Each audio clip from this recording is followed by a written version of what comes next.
हे मुनिवर नमोस्तु नमोस्तु नमोस्तु।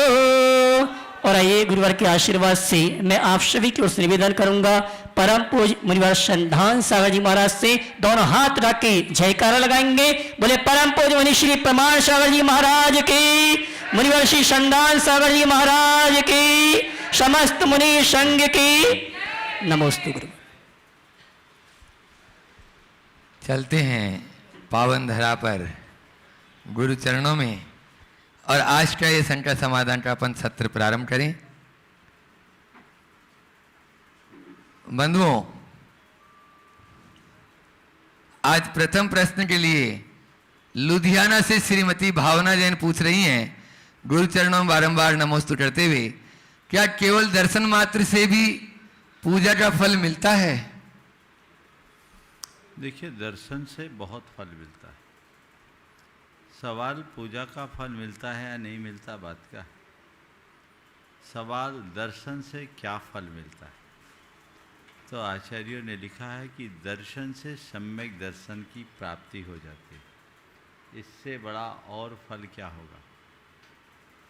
दर्शनेन जिनेन्द्राणां पाप संघात कुंजरम सतधा भेद मायाति गिरि वज्र हतो यथा। जैसे किसी पर्वत पर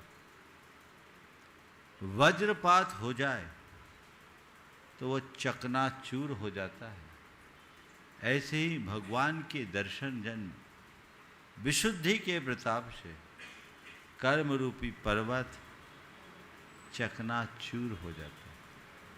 आचार्यों ने भगवान के दर्शन के महात्म का उल्लेख करते हुए लिखा है कि जिन बिंब दंशनेन निधत्ति निकाजिदस्सवि मिच्छत्तादि कम्म कलावस्स खय दंशनादो।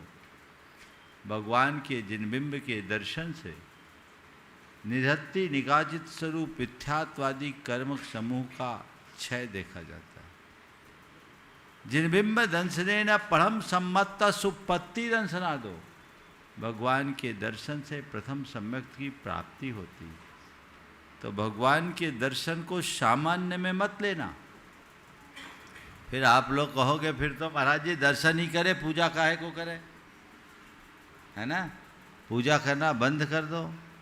मैं कहता हूँ चलेगा, केवल दर्शन कर लो तो चलेगा, बशर्ते दर्शन हो। मूड पटकने का नाम दर्शन नहीं है। जाके भगवान के चरणों में अपना माथा टेक आए और दर्शन हो गया, ये दर्शन नहीं है। दर्शन का मतलब जानते हैं? दर्शन का मतलब क्या होता है?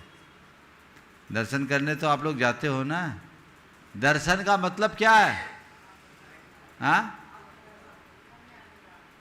दर्शन का मतलब है भेंट करना, मुलाकात करना, मिलना। भगवान के दर्शन करो, भगवान से मिलो,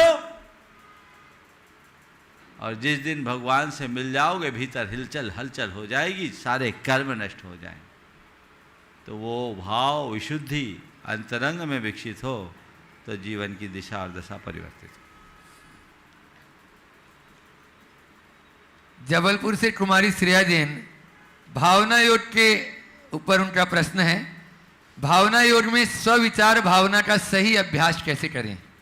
देखिए, आने वाले दिनों में भावना योग के विषय में मैं आप लोगों से और विस्तार से चर्चा करने जा रहा हूँ। ये सूचना आप लोगों को दी जा रही है, अभी थोड़ी देर बाद मैं और दूंगा।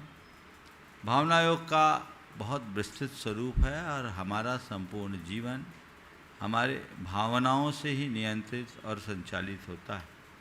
हमें ये बात अच्छे से समझना चाहिए कि भावना से हमारे विचार प्रकट होते हैं, विचार ही वाणी और वाणी हमारे व्यवहार में उतरती है। तो जो कुछ भी हमारा जीवन है वो हमारे भावनाओं पर आलंबित है और इसमें भी अलग अलग तरीके से भावनाएं भाई जाती है। स्वविचार भावना यानी अपना अंतरावलोकन करना, अपने द्वारा किए गए गुण दोषों पर विचार करना और अच्छे संकल्पों के साथ भावना भाना, यह स्वविचार भावना है, जिसका जिक्र मैंने विगत दिनों आप लोगों से एक प्रवचन में किया था। आने वाले दिनों में इसे और प्रायोगिक रूप में कराएंगे। भोपाल से ही श्री नरेश जी जैन पूछ रहे हैं, बच्चों में धार्मिक संस्कार कैसे डालें जब वे मोबाइल में उलझे हों तो? धार्मिक संस्कार कैसे डाले जब मोबाइल में उलझे हों? देखिए, मोबाइल में उलझे इसका मतलब वो गलत ही है, ऐसा नहीं। उन्हें ये बात बताइए कि मोबाइल से अच्छा काम क्या किया जा सकता, उन्हें औचित्य का बोध कराए, मोबाइल के सदुपयोग की प्रेरणा दें। बच्चे मोबाइल से दूर रहो, दूर रहो, दूर रहो, तो शायद वो ज़्यादा आकर्षित होंगे। उनसे ये बात सिखाए कि बेटा मोबाइल तेरे पास है, देख इस मोबाइल में इतनी अच्छी अच्छी चीज़ें, ये अच्छे अच्छे इन्फॉर्मेशन, अच्छी अच्छी जानकारियाँ तुम हासिल कर सकते हो और अधिक से अधिक अच्छी चीज़ें सीख सकते हो। तो बच्चों का इंटरेस्ट क्रिएट होगा, बदलाव आएगा। मैं अपने जीवन का एक अनुभव बताता हूँ। मैं जब छोटा था, उपन्यास पढ़ने की लत सी लग गई थी। उन दिनों रानू, मनोज आदि के उपन्यास चलते थे, सीरियल तो थे नहीं। लत लग गई।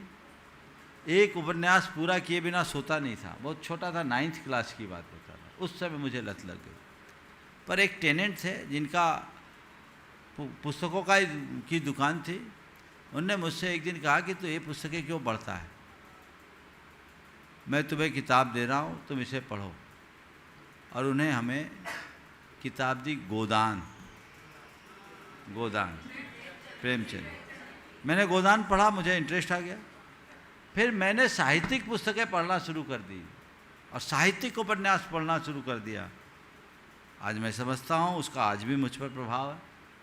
उधर का टेस्ट छुड़ाकर इधर का टेस्ट लगा दिया, आदत भी बदल गई और मुझे अच्छी चीज़ें भी मिल गई। अगर वो उन्होंने मुझसे कहा होता उपन्यास पढ़ना गलत है, तो शायद मैं उपन्यासों में उलझा रहता। लेकिन उन्होंने मेरे भीतर जिन विचारों का न्यास किया, उसने मेरे लिए एक अलग दिशा दे दी। फिर मैं उनसे किताबें लेके आता, पैसे भी नहीं रखते, कवर चढ़ा के पढ़ता और पढ़ के जो कि तो वापस कर देता। तो मैंने उस उम्र में सारे प्रमुख साहित्यकारों की साहित्यिक बड़े बड़े उपन्यासों को पढ़ लिया। मैं समझता हूँ आज मेरी भाषा पर उसका प्रभाव दिखता है। तो चीज़ें सीखने की।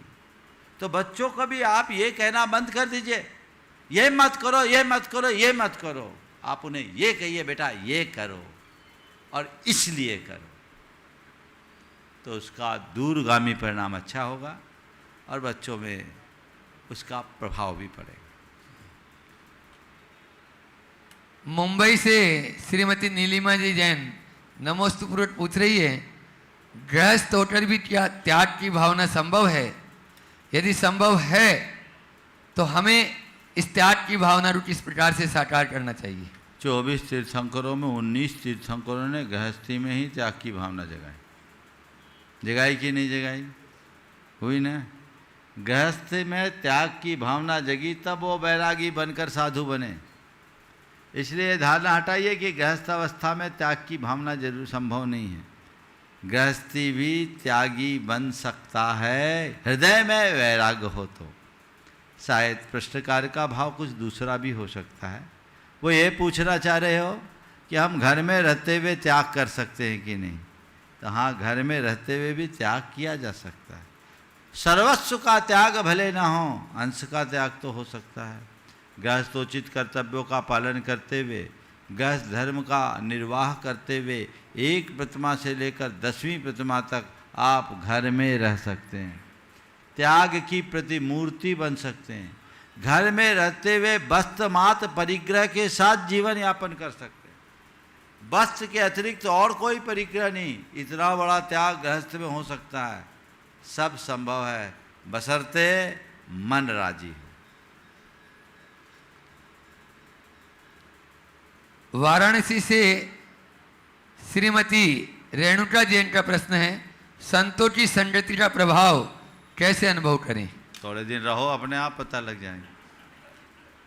संतों की संगति का प्रभाव अगर अनुभव में लेना है तो मैं इतना कहूँगा, अगर अंदर थोड़ी सुजनता की अभिव्यक्ति हो रही है, सज्जनता प्रकट होने लगी है, तो समझ लेना संतों का रंग चढ़ रहा है। संतों के संपर्क में रहने के बाद यदि सज्जनता नहीं आई तो मेरा संपर्क अभी उथला है, गहरा नहीं। आंतरिक संपर्क होना चाहिए। वो सज्जनता अपने जीवन में घटित होनी चाहिए अपने विचारों और व्यवहार में परिवर्तन दिखना चाहिए, भावों में निर्मलता दिखनी चाहिए। यही सत्संगति का प्रत्यक्ष प्रभाव है। प्रत्यक्ष। हाँ, और चलते हैं, शायद योगी राज जी को जाना है, तो राजीव जी योगी राज भोपाल वे अपना प्रश्न कर लें यहाँ पर, और उसके बाद में ब्रह्मचारी विनोद भैया जी अपने बीच में आज भिंड। हाँ गुरुदेव नमोस्तु नमोस्तु नमोस्तु। गुरुदेव भावना योग से कर्मों की निर्जरा कहाँ तक कितनी संभव है? भावना योग से ही कर्मों की निर्जरा होती है। भावेन होई बंधो भावेन होई मोक्षो। भाव से मोक्ष भी मिलता है, भाव से बंध भी होता है। अगर हमने अपनी भावनाओं को सही दिशा दे दी तो निर्जरा ही निर्जरा है, और भावनाएं दिशाहीन हो जाए तो बंध ही बंध है। आपने पूछा भावना से निर्जरा कैसे हो? भावना योग से। भावना योग से। अरे तो भावनाओं का योग तो भावना योग है भाई, अपना वाला भावना योग। हाँ, तो भावनाओं से निर्जरा कैसे होती है? तो मैं ये कहूँगा भावना योग यानी भावनाओं का योग कैसे होती है समझो। आपने किसी से गुस्सा किया जी। गुस्सा एक भाव है कि नहीं? भाव। इससे क्या होगा? कर्म बंधेंगे। बंधेगा। आपने किसी को क्षमा कर दिया, निर्जरा हो गई। क्या होगी? निर्जरा हो गई। क्षमा एक भाव है कि नहीं? जी। तो भाव से बंध है, भाव से निर्जरा है कि नहीं? जी। तो भावना योग क्या सिखाता है? अपने भावों को सही दिशा दो, भावों को निर्मल बनाओ, भावों को परिष्कृत करो, भावों को विशुद्ध बनाओ। इसलिए भावना योग से निर्जरा नहीं मोक्ष भी संभव है। नमोस्तु नमोस्तु नमोस्तु। बंधु, आज अपने बीच में आचार्य गुरुवर के बहुत ही करीब और वरिष्ठ ब्रह्मचारी, बाल ब्रह्मचारी विनोद भैया जी यहाँ भिंड अपने बीच में हैं। ज्ञान ध्यान में बहुत निरंतर हमेशा ज्ञानाभ्यास करते रहते हैं। ऐसे ब्रह्मचारी भैया के लिए जोरदार ताली बजा दीजिए। और मैं चाहूँगा प्रेमचंद जी उपकार एजेंसी और अभय भैया आ जाएं और वे उनका सम्मान कर देंगे, और आज उनकी जो प्रश्न है वे गुरु चरणों में अपना करेंगे। आप लोग जोरदार तालियों से भैया जी का स्वागत, अभिनंदन। प्रश्न करें और उसके बाद में तैयार रहेंगी सुनीता जी जैन आधारशिला। मुनि द्वय के चरणों में कोटिशः वंदन। मेरा प्रश्न ये है कि जीवन में अंतरंग और वो बहिरंग कारण कौन से हैं जिनसे जीवन में अध्यात्म विकसित हो सके, और वह प्रयोगात्मक हो सब। अंतरंग और बहिरंग कारण जिनसे हर मनुष्य के जीवन में अध्यात्म विकसित हो, वे कौन से कारण हैं? उन पर थोड़ा सा प्रकाश डालें जिससे वो प्रयोग करके अपने जीवन को अध्यात्म की ओर ला सके। पहले तो मैं चाहूँगा एक बार ब्रह्मचारी विनोद भाई का जोरदार अभिनंदन करें। ये वो सौभाग्यशाली हैं जिन्हें गुरुदेव से आखिरी क्षणों में वार्ता करने का सौभाग्य मिला, और वह भी रिकॉर्डेड। बहुत सारी बातें इन्होंने गुरुदेव से की और बहुत सारी बातें गुरुदेव के मन में ही रह गई। शायद 2-4 मौका और मिलता तो हम सबके सामने न जाने और कितनी बातें आती। खैर, जो भी बातें हैं हम लोगों के लिए गुरुदेव ने जो दिया है बहुत है, और वो हम लोगों के लिए पर्याप्त है। आपने जो सवाल किया है कि ऐसी कुछ बातें बताए जो अंतरंग और बहिरंग माध्यम बन सके जीवन में अध्यात्म लाने का, और वह भी प्रयोग रूप में। देखिए, सबसे पहले अंतरंग कारण क्या है अध्यात्म के लिए? आत्मदृष्टि, भेद विज्ञान। अंतरंग में जब तक भेद विज्ञान नहीं जगता तब तक अध्यात्म की बातें केवल बातें। स्वपर का भेद विज्ञान, मैं कौन हूँ, मेरा क्या है, ये समझ अंदर होनी चाहिए। ये अंतरंग है। शास्त्रीय भाषा में कहूँ तो वह है सम्यक दर्शन। ये अंतरंग है, अंतर की घटना है। जिसके अंतरंग में ये सच्चा भेद विज्ञान प्रकट हो गया, वो मनुष्य सामान्य मनुष्य रह ही नहीं सकता। वो आध्यात्मिक पुरुष है, उसके जीवन में अध्यात्म का प्रकाश प्रकट होता है। और बहिरंग में अध्यात्म की जागृति के लिए जो कारण है वह है भावना। नियमित भावना भाव शुद्ध आत्मा की, शुद्ध आत्मा की भावना हमारे अंदर आध्यात्मिक चेतना का विकास करती है। आचार्य कुंद ने इसी बात को अपने शब्दों में इस तरीके से रेखांकित किया। जे आद भावन मिनम निच्चु जुत्तो मुनि समाचर दी, सो सब दुख मोखम पावई अचरेन कालेन। मैं शुद्ध आत्मा हूं, इस प्रकार की भावना को जो मुनि नित्य उद्यत होकर भाता है, प्रैक्टिकली व्यवहारिक रूप में समाचर दी, सो सब दुख मोखम पावई अचरेन कालेन, वह शीघ्र ही सब दुखों से मुक्ति प्राप्त कर लेता। तो अंतरंग का भेद विज्ञान और बाहर की भावना, ये दोनों बातें जिसके जीवन में घटती है, उस व्यक्ति के हृदय में अध्यात्म की उत्क्रांति होती। वो अपने जीवन से जुड़ना चाहिए। अब इस आध्यात्मिकता को विकसित करने में और बहुत सारे कारण हो सकते हैं। सत्संग भी है, स्वाध्याय भी है, अपनी धार्मिक क्रियाएं भी है, खान पान का संयम भी है, पर मैं इन सबको बहुत दूर का बाहरी कारण मानता हूँ। हमारे जीवन से सीधे जुड़ा हुआ जीवन स्पर्शी यदि कोई कारण है तो ये दो है। इनको हम आत्मसात करें, रोज भावना भाए, बस भावना भाते जाओ, भावना भाते जाओ, आपका जीवन बदलेगा। जो आप अपने भीतर चाहते हो, जिसे आप घटित करना चाहते हो, उसे बार बार दोहराओ। तुम जो पाना चाहते हो, जैसा होना चाहते हो, बस उसके ही बारे में सोचो, उसकी ही भावना भाव, उसे ही ध्याओ, एक ही धुन लगे। जीवन अंतर्गत होगा, अंतर्मुखी होगा, और यही आध्यात्मिकता है। विनोद भाई चाहें तो एक आध सवाल और भी पूछ सकते हैं। मेरा एक प्रश्न ये है महाराज जी कि जाति और कुल का आग्रह मुक्त होने के लिए बात आगम में आती है। बहुत सी उपजातियां हैं, कोई खंडलवाल है, कोई जायसवाल है, कोई पोरवाल है, और उनके बहुत आग्रह हैं। वे सब अपनी जातियों का समृद्धि चाहते हैं। इसको हम क्या कहें, मानसिकता से उनका जीवन चल रहा है या धार्मिक दृष्टि से? क्या इसको मिथ्यात्व के अंदर परिगणित कर सकते हैं हम? और इससे मुक्ति कैसे मनुष्य पा सकता है? छोटी छोटी जो चीज़ें हैं, इनसे हम व्यापकता की ओर नहीं आ पाते।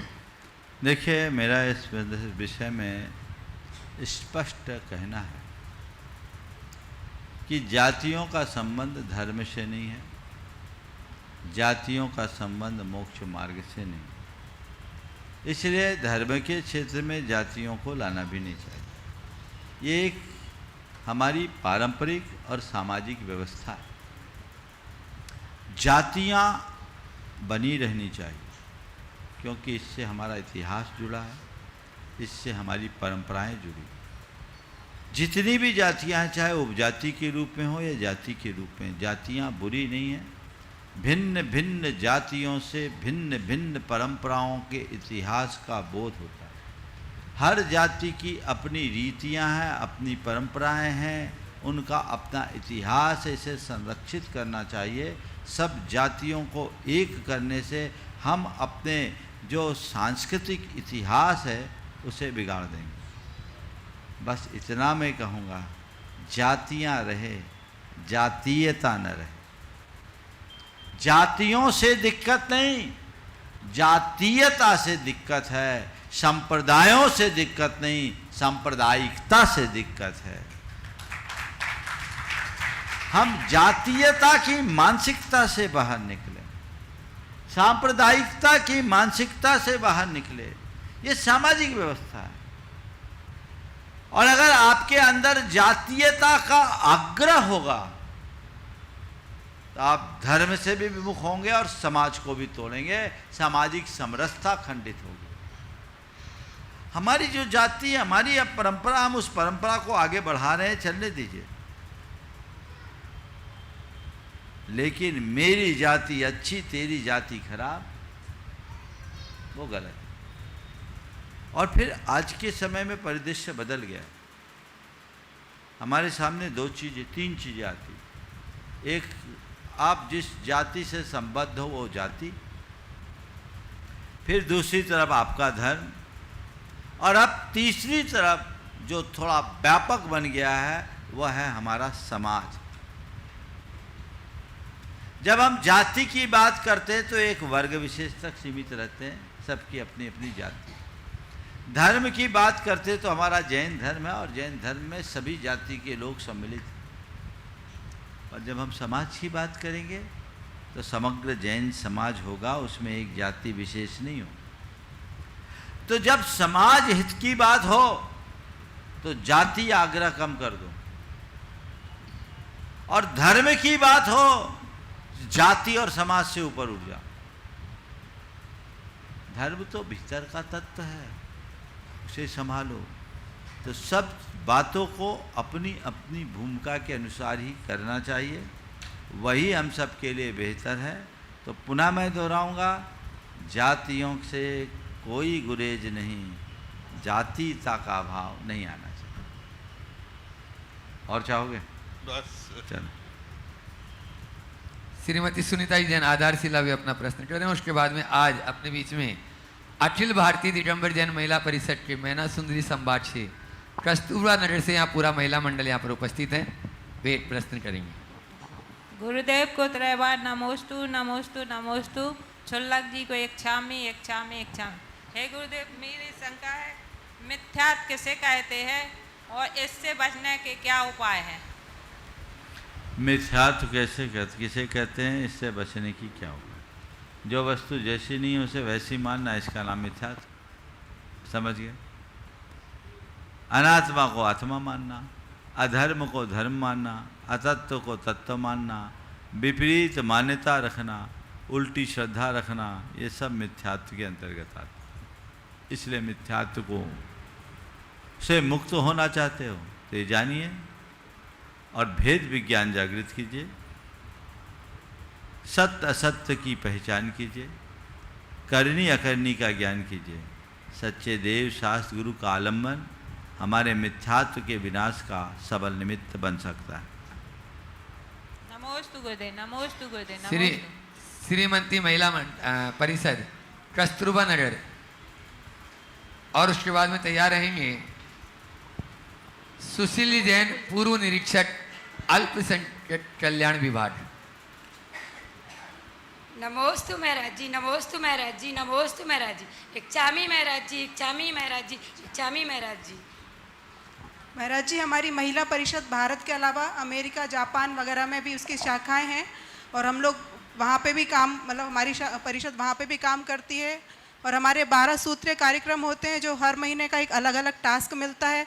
तो हम लोग धर्म, समाज, गरीबों आदि के लिए काम करते हैं। तो महाराज जी, महिला परिषद और क्या कर सकती है, इसके बारे में प्रश्न पूछना था। और महाराज जी एक प्रश्न, महाराज जी एक प्रश्न और था। गुरुवर, क्षमा याचना सहित आपके सानिध्य में एक जिज्ञासा प्रस्तुत कर रही हूँ कि जैन सिद्धांत के अनुसार ऐसा कहा जाता है कि यदि किसी परिवार में किसी सदस्य की अकाल मृत्यु हो जाती है तो उस परिवार को मंदिर में प्रवेश तो मिलता है, पर पूजा पाठ किसी भी विधान में या ग्रंथ को स्पर्श करने से वर्जित किया जाता है। कृपया मार्गदर्शन करें। पहली तो भावना है, दूसरा प्रश्न है। आपने पूछा हम लोग और क्या कर सकते हैं। जितना अच्छे से अच्छा कर सको करो, खुद देखो हम क्या कर सकते हैं। महिला परिषद अच्छा काम कर रही है, और हमारे समाज की महिलाओं का एक संगठित समूह है। 2 संगठन है, एक महिला परिषद और एक महिला महासमिति। दोनों बहुत ही अच्छे तरीके से काम कर रहे हैं, और मेरा दोनों को आशीर्वाद। लेकिन मेरा उन सबसे ये कहना है, अपने इस संगठन को धार्मिकता के साथ, समाज सेवा के साथ जोड़ें। आज हमारी महिलाओं में भी सामाजिक गतिविधियों के प्रति तो रुझान बढ़ा है, धार्मिक गतिविधियों के प्रति प्रायः उत्साह मंद होता दिखता है। महिलाएं आज इस बात पर विचार करें कि हमारे कुलाचार का पालन कैसे बढ़े। हम जैन धर्म और जैन संस्कृति को आगे लेकर के चलना चाहते हैं, तो ये तभी संभव होगा जब आपका चौका शुद्ध होगा, आपके घरों में कुलाचार का दृढ़ता से अनुपालन होगा। और ये काम पुरुष के बस का नहीं है, ये काम केवल महिलाएं कर सकती। मैं आपको बड़े बड़े बातें करूं, पर मुझे लगता है ये सब बातें केवल मंचों की होगी, इनमें प्रपंच है। यथार्थ में जड़ को सुधारो, जड़ को संभालो। घर घर में ये परिवर्तन लाइए, एक चेतना जगाइए कि हम अपने घर के चौके की शुद्धि को बना के रखेंगे, उस पर नियंत्रण लाइए। आज चौका अपवित्र हो गया है, मुझे मुख से बोलने में संकोच भी हो रहा है और मैं ज़्यादा खोलना भी नहीं चाहता, पर क्यों ना ऐसा एक अभियान चलाया जाए और इसकी अगुवाई महिलाएं खुद करें कि हम अपने घर के चौके की शुद्धि का अभियान चलाएंगे। कर सकते हैं? महाराज आप तो ऐसा कुछ बताओ जो मीडिया में छाए। समस्या तो यही है, आजकल सब पंप एंड शो वाले हैं, फोटोफोबिया बहुत ज़्यादा है। इससे अपने आप को मुक्त करना है, बाहर निकालना है। रचनात्मक दिशा और दृष्टि के साथ आगे बढ़ेंगे तो बहुत अच्छा परिणाम आएगा। अब आपका सवाल, अगर किसी के यहाँ कोई की अकाल मृत्यु हो गई तो उनको मंदिर जाने दिया जाता है, शास्त्रों के स्पर्श आदि का निषेध किया जाता है। क्यों? ये एक व्यवस्था है, पूरे कुटुंब को नहीं, कुटुंब को तो बस 13 दिन का ही सूतक 12 दिन का लगता है, उस परिवार को। और यह भी अकाल मृत्यु में नहीं, आत्महत्या में। इस बात का एहसास कराने के लिए कि हमारे यहाँ एक बहुत बड़ा कुकृत्य हुआ, उसका हम प्रायश्चित कर रहे हैं। समझ गए? तो एक तपस्या है। अब रहा सवाल फिर हमारा मन कैसे लगे, तो दूसरे पढ़े आप सुनो, वैसा कर सकते हैं। आप स्पर्श ना करें, सास दूसरा पढ़े आप सुनो, जो आपको याद है उसके आधार पर करो। अभी भी बागड़ एरिया में मैंने एक बहुत अच्छी परंपरा देखी। बागड़ प्रांत में यदि किसी के यहाँ किसी की मृत्यु हो जाती है तो लोग उनके यहाँ रोने नहीं जाते, समाज के लोग इकट्ठे होकर जाते हैं और शास्त्र का वाचन करते हैं। परिवार में सूतक लगा, लेकिन बाकी समाज के लोग वहाँ जाकर शास्त्र का वाचन करते हैं। बागड़ प्रांत में ये प्रयोग हमने बागड़ में ही देखा। अब भैया जी बता दे, मालवा में भी चलता है? पूरे मालवा में चलता है कि मालवा में जो बागड़ के उनके यहाँ चलता है? चलता है। चलिए, एक नई बात और मुझे सुनने को मिली है। तो ये चीज़ें हैं, हमें इस तरीके से ध्यान रख करके चलना चाहिए, इसी का अनुकरण। महाराज जी एक प्रश्न और पूछ सकते हैं? हाँ पूछे। आज की युवा पीढ़ी कर्म की प्रधानता को समझ रही है, जो स्वयं में एक सकारात्मक संकेत है, लेकिन मंदिर, साधु साध्वियों की दर्शन, सेवा, धार्मिक क्रियाओं में की भावनाओं की शुद्धि या आत्मिक उन्नति के लिए अनिवार्य है। तो हम उनको, इन आधुनिक युवाओं को मंदिर या साधु साध्वियों की महत्व की ओर कैसे आकर्षित करें? आज की युवाओं को धर्म, धार्मिक परंपरा, साधु संतों के प्रति कैसे आकर्षित करें? देखिए, आप उन्हें जो भी बातें कहें थोड़ा तार्किक और मनोवैज्ञानिक ढंग से कहें। सबसे बड़ी बात ये होती है कि हम लोग बच्चों को धर्म सिखाते नहीं, आग्रह थोपते हैं। ये करो, वो करो, मंदिर जाओ, महाराज आए हैं, प्रवचन सुनो, दर्शन करने जाओ, आहार दो। ये उनके अंदर कोई आकर्षण उत्पन्न नहीं करता।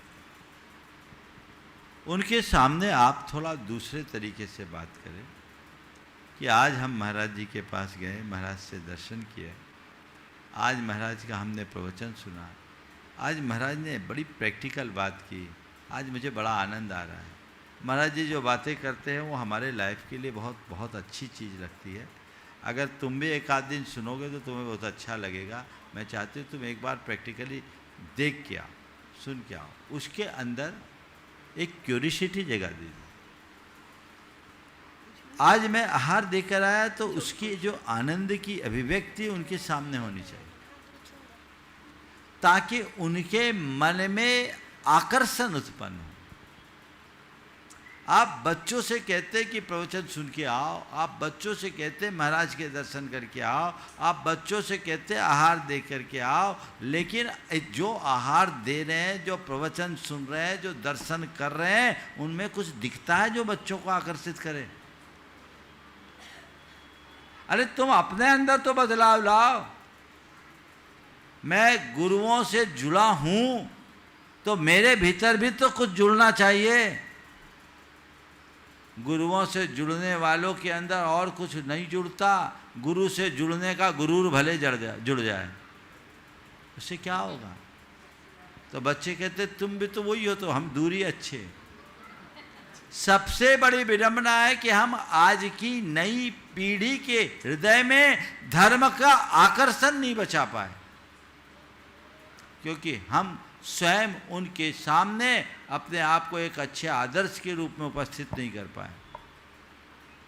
हम खुद को एक अच्छे आदर्श के रूप में तो उपस्थित करें, स्वाभाविक रूप से उनका आकर्षण, तो उन्हें प्रेरणा दें। फिर हम रिचुअल पर ज़्यादा फोकस न करें, स्पिरिचुअल की बात,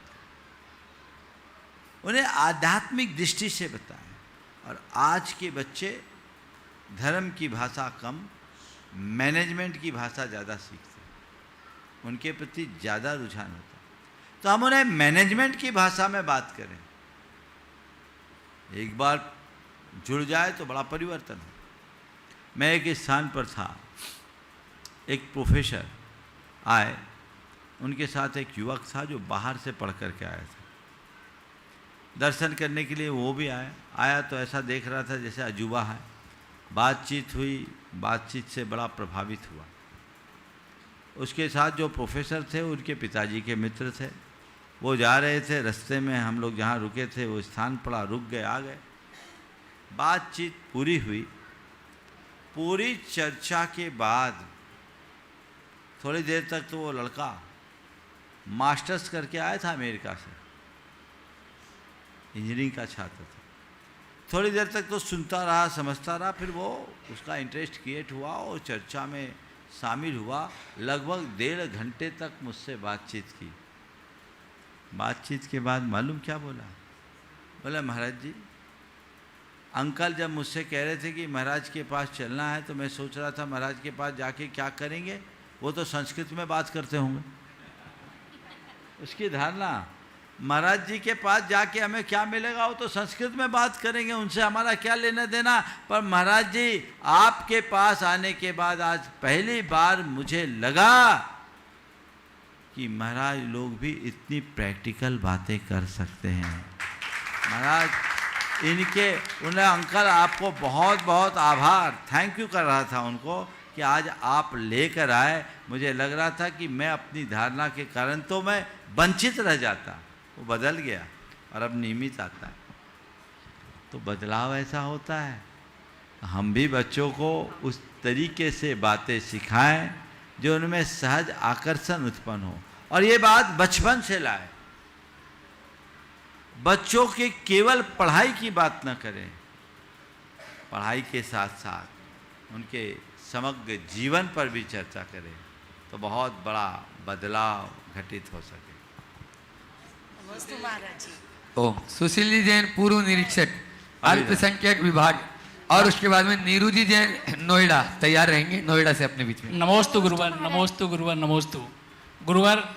अच्छा, हम लोग बच्चे को करना है, इनके बात कर लेना। सांची में शीतलनाथ भगवान की मूल प्रतिमा आपके द्वारा इस सूर्य मंत्र द्वारा प्रतिष्ठित हुई थी। अब हम सांची में एक 7 इंची प्रतिमा विराजमान पंच कल्याण में कराना चाह रहे हैं, प्रतिष्ठित कराना चाह रहे हैं। गुरुवर मेरा प्रश्न ये है कि हम जब यहाँ से प्रतिमा को ले जाएं प्रतिष्ठित होने के बाद, तो क्या ध्यान रखें, उत्कृष्ट विधि क्या हो जिससे प्रतिमा का जो वो भैया जी से पूछ लेना, वो बता देंगे। जी ठीक है, चलिए नमोस्तु। नीरू जी जैन नोएडा अपना वो प्रश्न करें और बच्चा श्रेयांश को- जी जैन अशोक नगर। बच्चा पूछो पूछो, हाँ ये बालक है। बोलो जल्दी से पूछो, महाराज जी बोलो। मैं तो रोज नियम से मंदिर जाता हूँ, कलश करता हूँ, बोलो।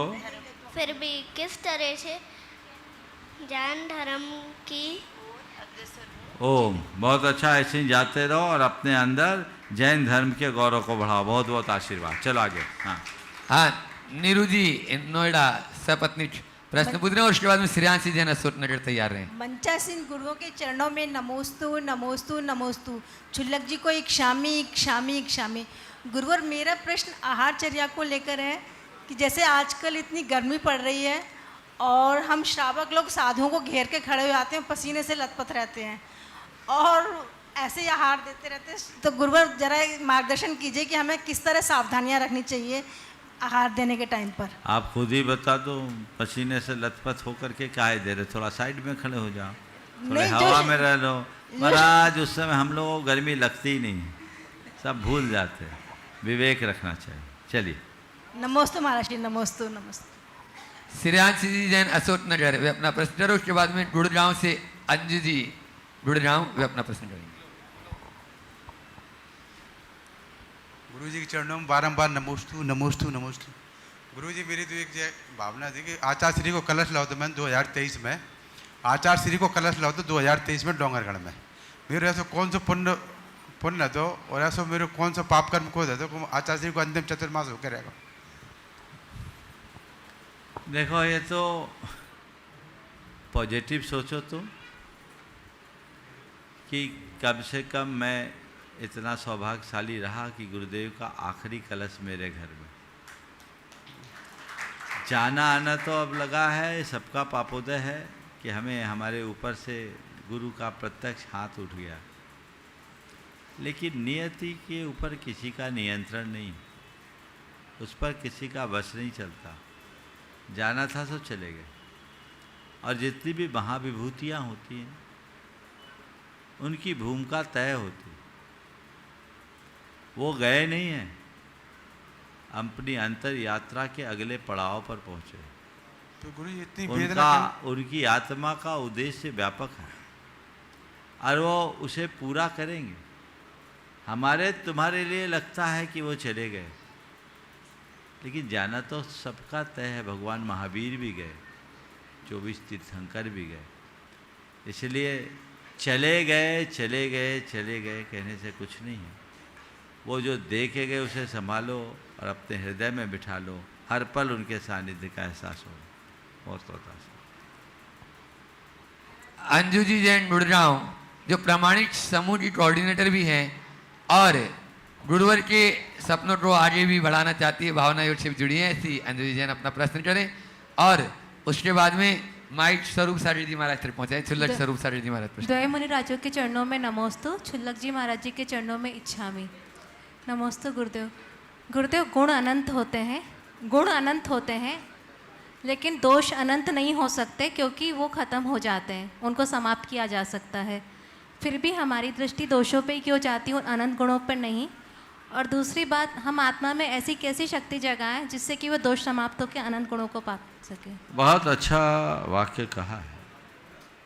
गुण अनंत होते हैं, दोष अनंत नहीं हो सकते, क्योंकि उनका अंत होता है। आपने पूछा है इसके बावजूद हमारी दृष्टि दोषों पर ही केंद्रित क्यों होती है और हम अपने दोषों का उन्मूलन कैसे कर सकें। देखिए, दोषों के प्रति स्वाभाविक झुकाव होता है, गुणों के प्रति लगाव कम होता है। जब हमारा चित्त खुद दोषों से भरा होता है तो हमें दोष ही अच्छे लगते हैं और दोषों के प्रति ही स्वाभाविक झुकाव बढ़ता है। जो गुणी होता है उनके हृदय में गुणों के प्रति अनुराग होता है, वो गुण देखता है, और जो दोषों से दूषित होता है उसकी बुद्धि दोष प्रेरित होने के कारण दोषों को ही देखती है, वो उधर ही रुझान रखता है। तो हम चाहते हैं कि हमारे अंदर गुण आए तो गुणानुरागी बने अपने अंदर के दोषों का शमन करें। जैसा चश्मा लगाओगे वैसे ही दिखेगा। दोषी व्यक्ति को सब दोष दिखते हैं, गुणी व्यक्ति को सब तरफ गुण दिखते हैं। महाभारत का एक प्रसंग सुनाना चाहूँगा। द्रोणाचार्य कौरवों और पांडवों के साथ सरसंधान करा रहे थे। सांझ ढलने को हुई तो उन्होंने दुर्योधन से कहा कि दुर्योधन जा देख कर के आप पास के गांव के लोग कैसे हैं, अपने रात्रि विश्राम के लायक कोई स्थान है या नहीं। दुर्योधन लौट कर आए, कहा गुरुदेव ये गाँव बहुत बेकार है, यहाँ के सब लोग धूर्त और मक्कार, ये गांव अपने लायक नहीं। द्रोणाचार्य जी ने सुना और अनसुना किया। थोड़ी देर बाद युधिष्ठिर जी को उसी गांव में भेजा। युधिष्ठिर जाओ देख कर के आओ ये गांव कैसा है। युधिष्ठिर लौट कर आए, गुरुदेव बहुत अच्छा गांव है, यहाँ के लोग बड़े सभ्य और सरल हैं, अतिथि सत्कार को तो ये अपना परम धर्म मानते हैं, ये गांव अपने लिए बहुत अच्छा होगा। गांव एक ही है। दुर्योधन के मन में मक्कारी भरी थी, इसलिए सब मक्कार भरे दिखे, और युधिष्ठिर के हृदय में प्रेम भरा था, सब प्रेमी दिखे। जिसके दोष दिख रहे हैं यानी उसका चित्त दूषित है। जो गुणों से मंडित है वही गुणों को देखेगा। हमें चाहिए कि हम दोषों का परिमार्जन करें और चेतना का परिष्कार करें, जिससे जीवन को बेहतर बनाया जा सके। नमस्ते गुरुदेव। बंधुओं, अभी आगे सवाल आए उससे पूर्व एक सूचना जिसकी अभी चर्चा हुई थी, भावना योग। भावना योग यही एक उपक्रम है जो हमारे दोषों का शमन करके गुणों की अभिव्यक्ति का आधार बनता है। भावना योग पर बहुत प्रयोग हुए और बहुत सारे लोग चाहते हैं कि हम भावना योग को जगत व्यापी बनाएं। तो उसके लिए देश भर में बहुत सारे लोग अपने अपने स्तर पर भावना योग का प्रचार प्रसार कर रहे हैं। लेकिन मैं चाहता हूँ आप जो कुछ हो वो ऑर्गेनाइज्ड वे में हो, और उसी को ध्यान में रखते हुए 1 तारीख से 6 तारीख तक होने वाले पंचकल्याणक प्रतिष्ठा महोत्सव के बाद 7 तारीख से 12 तारीख तक ये 6 दिवसीय भावना योग का एक शिविर होगा। और ये शिविर सीमित लोगों के लिए, उनके लिए है जो खुद भावना योग करते आए, भावना योग में जिनकी रुचि है, जो भावना योग को अच्छे से जानते हैं और आने वाले दिनों में भावना योग का प्रशिक्षण प्राप्त करके औरों को प्रशिक्षित करना चाहते हैं। वो वक्ता भी होना चाहिए, लगनशील भी होना चाहिए। मैंने बहुत सारी सामग्री भावना योग के लिए तैयार की है, तो मैं चाहूँगा कि ये लोग, ऐसे जितने भी लोग हैं, चाहे वो भोपाल के हों या भोपाल से बाहर के, यदि आप भावना योग को अपने जीवन का अंग बनाना चाहते हैं, इसके प्रचार प्रसार का हिस्सा बनना चाहते हैं, तो वो इस शिविर के लिए अपना रजिस्ट्रेशन करा सकते हैं।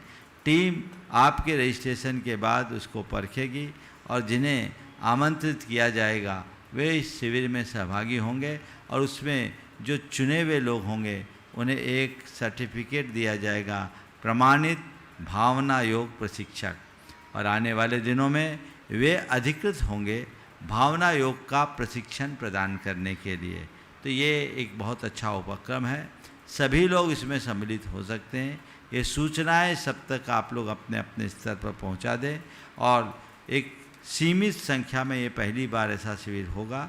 और मैं चाहूँगा इसके बाद भावना योग को इस तरीके से फैलाया जाए कि गांव-गांव में भावना योग का गांव-गांव में भावना योग का केंद्र हो, हर जगह जैन अजैन सभी भावना योग से जुड़ सके। आने वाले दिनों में मैं ये भी चाहूँगा जो लोग अपने अपने गांव शहर में भावना योग का केंद्र बनाना चाहते हैं वे भी खुद पहल करें। उसके बारे में भी कुछ रूपरेखा बन रही है और शीघ्र उसे क्रियान्वित किया जाएगा। भावना योग को हम अपने जीवन की अंतः साधना का आधार बनाएं, जीवन के रूपांतरण के विज्ञान के रूप में विकसित करें, तो ये समाज के लिए बहुत लाभदायी सिद्ध होगा। और क्षुल्लक स्वरूप सागर जी महाराज जो मंच पर हैं वे अपना प्रश्न के माध्यम से आप सबको लाभान्वित कर रहे हैं, और उसके बाद में प्रियंका जी जैन अवधपुरी तैयार रहेंगे। मुनि द्वय के चरणों में बारंबार नमोस्तु।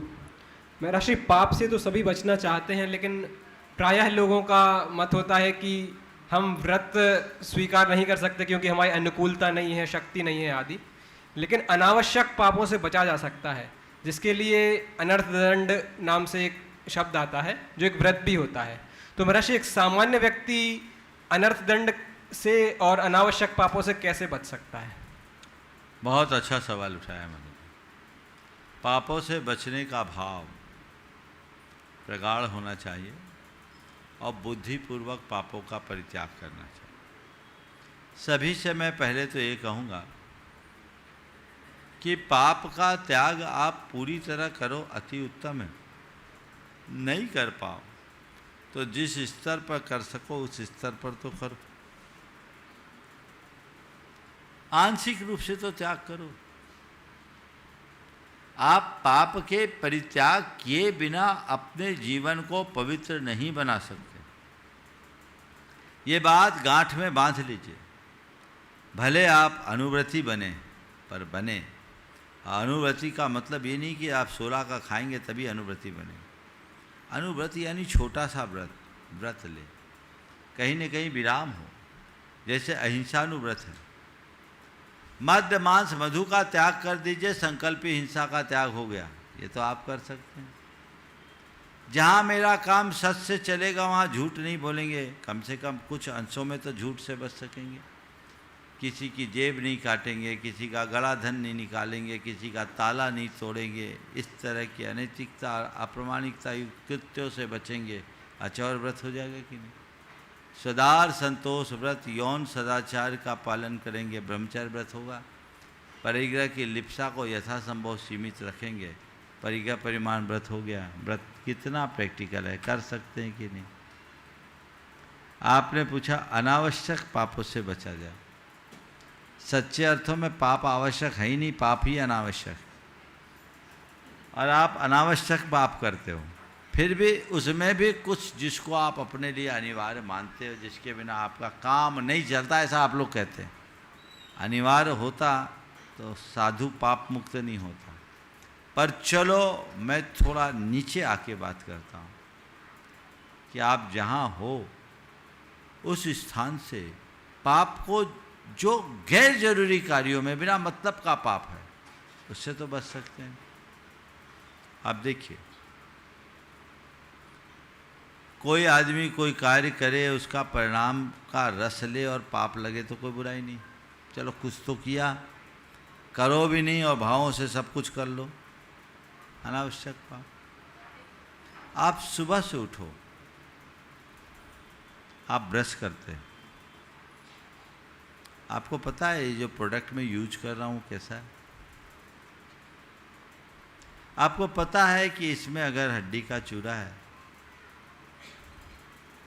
तो आपके मांस त्याग का नियम खंडित हो रहा है कि नहीं? आप उसका अल्टरनेट देख सकते कि नहीं?